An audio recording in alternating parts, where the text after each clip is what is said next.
300 National Guard troops, Chicago, federal agents, a woman shot, all in less than 24 hours. This isn't a movie. This isn't some dystopian TV show. This is America right now. President Donald Trump has just authorized the deployment of 300 National Guard troops to Chicago, citing out-of-control crime and what he calls lawlessness in Democrat-led cities. Federal immigration authorities say they shot an armed woman after cars ran into their vehicles during protests. State leaders call this an abuse of power, and a federal judge has already blocked a similar move in Portland. So what's really happening here? Why is Chicago the next battleground? And what does the law actually say about deploying troops inside American cities? Let's start with the basics. 4 hours ago, President Trump signed off on 300 National Guard troops heading to Chicago. His White House spokesperson, Abigail Jackson, said this was to protect federal officers and assets amid ongoing violent riots and lawlessness. But here's a twist. National Guard troops are typically deployed by a state's governor, not the president. In this case, Illinois Governor J.B. Pritzker, a Democrat, did not request these troops. In fact, he called the move an attempt to manufacture a crisis that sets up a direct clash. Federal authority versus state sovereignty. And this isn't just politics, it's about the Constitution. Under U.S. law, the federal government's ability to deploy the military inside the country is extremely limited. The Posse Comitatus Act, a law dating back to 1878, says the military can be used for domestic law enforcement without explicit authorization. The Insurrection Act is one of the few exceptions. But here's the key.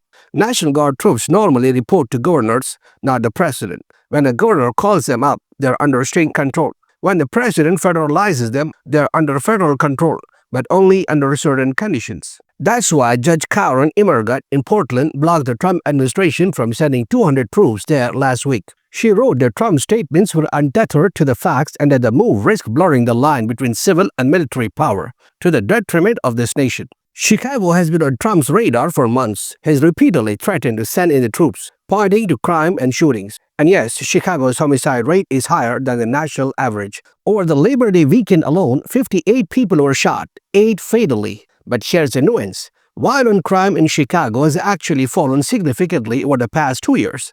Between January and June this year, the homicide rate was down by a third compared with the same period last year, according to the Council on Criminal Justice. So the numbers are complicated. Chicago has real challenges, but it's not some war zone out of a movie. Yet that's exactly the narrative being used to justify the troop deployment. And then that's what happened just before the troop authorization. U.S. Border Patrol personnel say they shot a woman in Chicago after a group of people rammed cars into immigration enforcement vehicles. They claim she was armed. She reportedly drove herself to a hospital. This incident happened outside an ICE facility, right where protests over immigration enforcement have been heating up for weeks. Details are still emerging, but already this moment has become part of the justification for federal escalation. In other words, the clash between protesters and federal agents is being used to argue for even more federal presence. Now here's a part that raised eyebrows.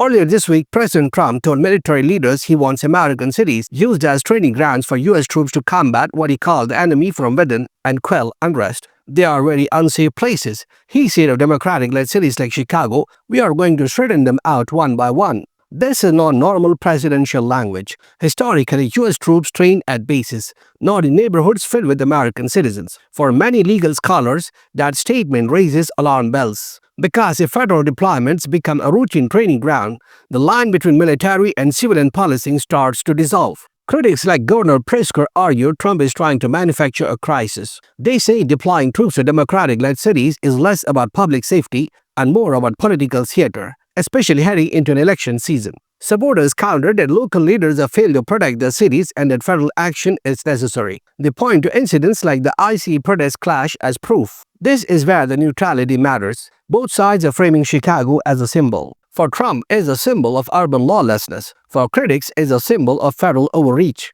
America has a long history of tense standoffs between federal power and local control. Eisenhower sent federal troops to enforce school desegregation in Little Rock in 1957.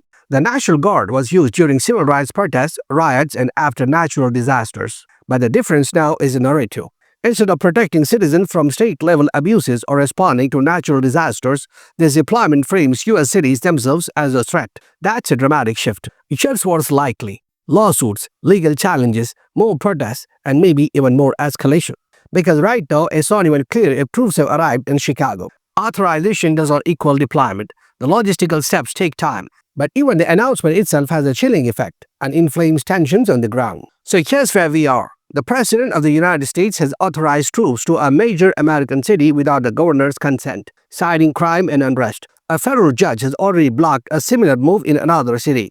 Protesters and federal agents have clashed. A woman was shot, and the president is calling these deployments a form of training to fight an enemy from within. Regardless of where you stand politically, this moment tests the limits of American democracy. How far can the federal government go in deploying troops on U.S. soil? What happens to state sovereignty? And what happens when the narrative of law and order collides with constitutional limits? This isn't just about Chicago. It's about what kind of country we want to be and what powers we are willing to let the government use in our own streets. I'm Mazhar Ali, and this is your channel. Stay informed, stay curious.